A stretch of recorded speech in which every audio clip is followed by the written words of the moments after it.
सवाल यह है कि सरकारों को अपने सरकार में होने का अपनी जिम्मेदारी की याद तब क्यों आती है जब मीडिया में बवाल होता है कि अविनाश और अमन जैसे बच्चों की मौत का इंतजार कर रही थी ये सरकारें, क्योंकि उसके बाद आप हरकत में आते हुए देख रहे हैं खुद मुख्यमंत्री को भी और स्वास्थ्य मंत्री को भी। लेकिन सवाल है कि उससे पहले क्यों नहीं आपको समझ में आता है? वक्त रहते अगर फॉगिंग की गई होती तो ऐसे हालात दिल्ली में नहीं होते। बहरहाल, अब अगली खबर का रुख करते हैं। नियति का क्रूर पंजा जब किसी परिवार को कहर बनकर उन पर टूटता है, कोई नहीं जानता। दिल्ली के एक परिवार पर भी नन्ही बच्ची की बीमारी से उपजी परिस्थितियों का ऐसा कहर टूटा कि ना बच्ची बची ना मां। आपको एक ऐसी दर्दनाक कहानी दिखाते हैं जिसमें मां ने ना सिर्फ अपनी ही बच्ची की हत्या कर दी बल्कि खुद की भी जान ले ली। मैं विधि चड्ढा अपनी मर्जी से और अपने पूरे होशो हवास में सुसाइड कर रही हूँ और मैंने अपनी बच्ची गुरनीर चड्ढा को भी मारा है। मेरी बच्ची ठीक नहीं हो रही थी, इसका गम मुझे सताता है। मैंने और मेरे हस्बैंड प्रदीप चड्ढा ने सारी कोशिश कर ली उसे ठीक करने की, मगर लगता नहीं वो ठीक हो पाएगी। विधि चड्ढा। एक माँ अपनी कोख से जन्मी बच्ची की गला दबाकर हत्या कर दे, दुनिया में इससे दर्दनाक घटना शायद कोई दूसरी हो नहीं सकती। लेकिन दिल्ली में ऐसा हुआ है और साथ में झकझोरने वाली दूसरी हकीकत यह भी है कि अपनी 2.5 साल की बच्ची को मारने के बाद मां विधि ने खुद को भी फांसी के फंदे से लटका लिया।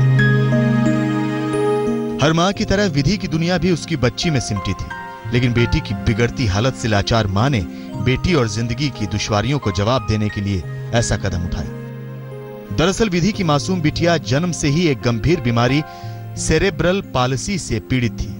विधि और पति प्रदीप ने इलाज में लाखों खर्च किए, लेकिन ज्यादा फायदा नहीं हुआ। बच्ची ना तो सही से चल पाती थी और ना ही शरीर और दिमाग का विकास हो पा रहा था। इस वजह से विधि काफी वक्त से डिप्रेशन में थी। बच्ची जो थी वो 2.5 साल की बच्ची थी और एक बीमारी सेरेब्रल पाल्सी बोलते हैं उससे ग्रसित थी। इसका इलाज चल रहा था परंतु उसमें कोई सुधार नहीं हो पा रहा था। तो बताते हैं जो अभी तक के एविडेंसेस आए हैं उसके आधार पर कि वो काफ़ी डिप्रेशन में थी, परेशान थी मानसिक रूप से, और फाइनली उसने ये दर्दनाक एक तरीके से घटना को अंजाम दे दिया। इस घटना पे हमें बहुत दुख है और हमने काफ़ी समय से इनको जानते हैं। दोनों में बहुत प्यार था।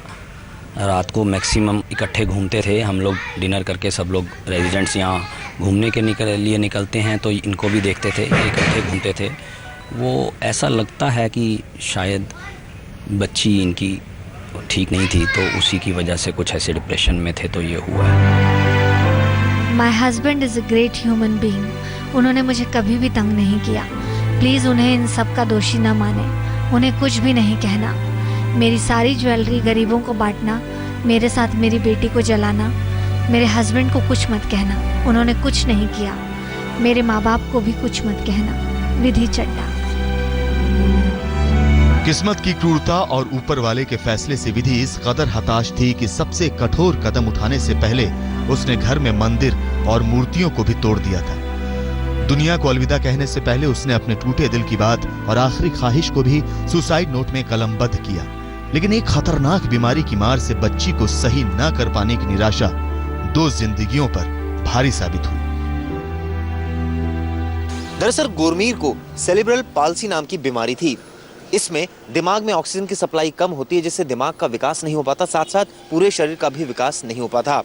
यही वजह थी कि इस बीमारी की वजह से विधि काफी परेशान रहती थी।